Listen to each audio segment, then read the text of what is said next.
Golly gosh, I sure do hope in the future Capcom gives us an update to the Mercenaries mode in Resident Evil 8 that, just brings it a bit closer to what it was in the past.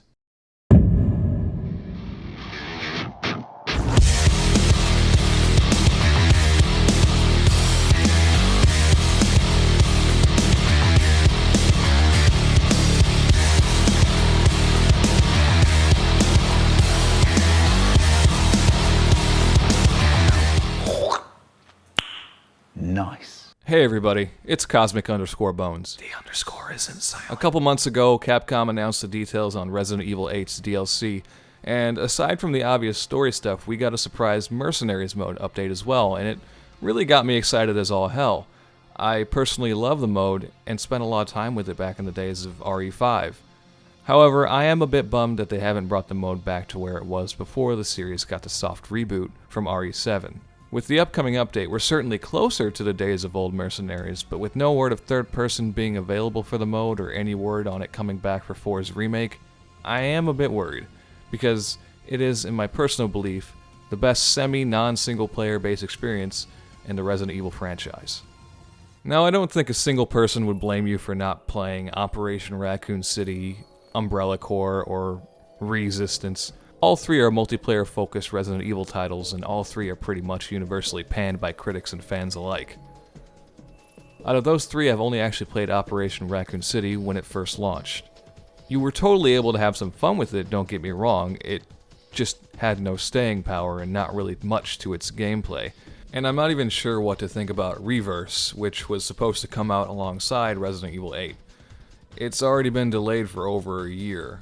I mean, chances are it's going to follow the likes of the others, which you hate to see. But we're not here to talk about those games. We're here to talk about the real good shit. Mercenaries mode. I really think Capcom should stick to this mode and prioritize it as the multiplayer representative for the franchise. It had co-op in 2 of the major titles and it fit in so well. It doesn't have to be competitive. I mean, look at another Titan franchise they have under their belt with Monster Hunter. It can be played alone, but it's best when you have a couple friends beside you taking on monsters. In Resident Evil 5, there was some variation with verses in its modes like Slayers. I'm just shouting into the dark, but I mean, it's right there, Capcom. Now, I personally was first introduced to it with Resident Evil 4, but upon researching stuff for this video, I actually learned that it was introduced in 3, albeit it was a bit different from what it was in 4 onwards. For the uninitiated, Mercenaries mode is simple. You spawn with a short time limit, and the goal is to kill enough enemies to rack up a big-ass score.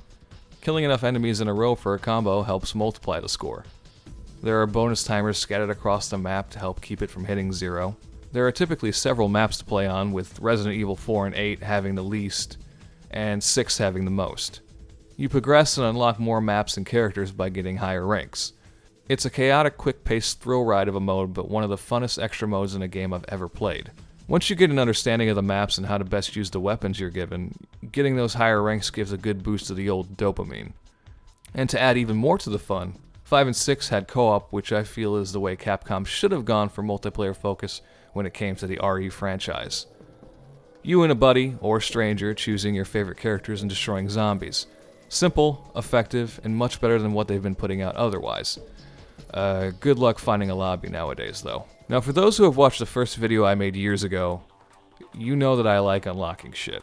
And for the most part, Mercenaries mode delivers me that gift quite well. You're normally given 1 or 2 characters from the beginning. For example, in Resident Evil 4, you only have Leon at the start, who comes equipped with a pistol, a shotgun, and first aid spray.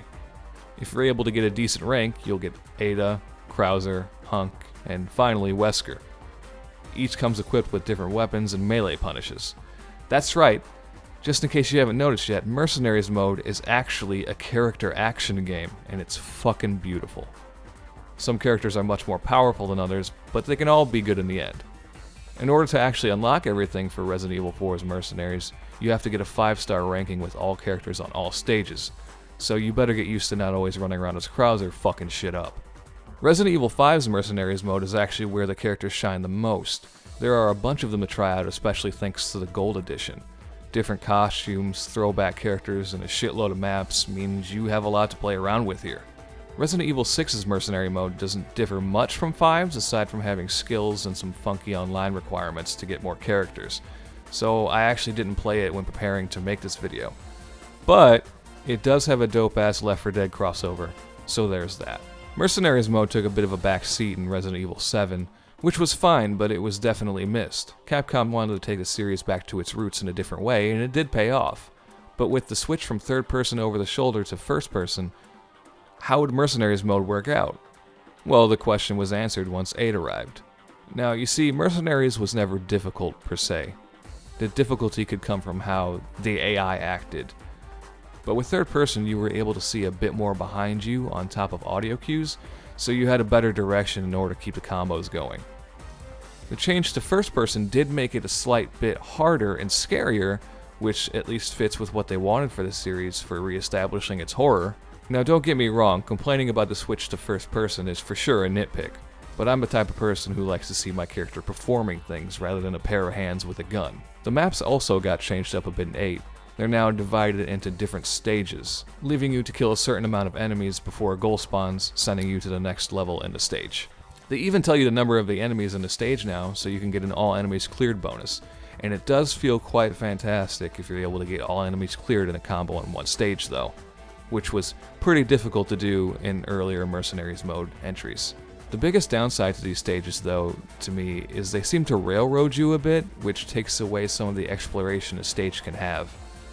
Mercenary stages have never really been huge, but at least it felt like a playground and not a series of hallways. No longer did we have characters that differ from each other, and now you're just Ethan. You buy new equipment with the money you earned from previous rounds, which is fine, but Capcom please, why take away my character action? I'm dying here. We also lost co-op, but treading back to Capcom wanting to return to its single-player roots, well, it makes sense. However, Mercenaries mode certainly shines when you and a buddy are tag-teaming enemies to get that nice, big, juicy score. As the DLC approaches, I'm still excited though. Getting to play as Lady D, Heisenberg, and Chris looks like it'll be fun. The mode is gaining back some of its personality it hasn't had since 2012. If third person doesn't come back for Mercenaries, it'll be fine, but it will leave me a bit confused. I mean, if they're making it for both the original campaign and the DLC campaign, why leave Mercenaries out? Hell, if they wanted to make some money, just do what they did with the 3DS and give the mode its own game again. Sell us characters as season passes or some shit. People eat that up, especially for the nostalgic characters. Anyways, thanks for listening to me ramble on about what I think is Capcom's little hidden goldmine. Let me know in the comments if you have any fond memories of Mercenaries. Until the next video, peace.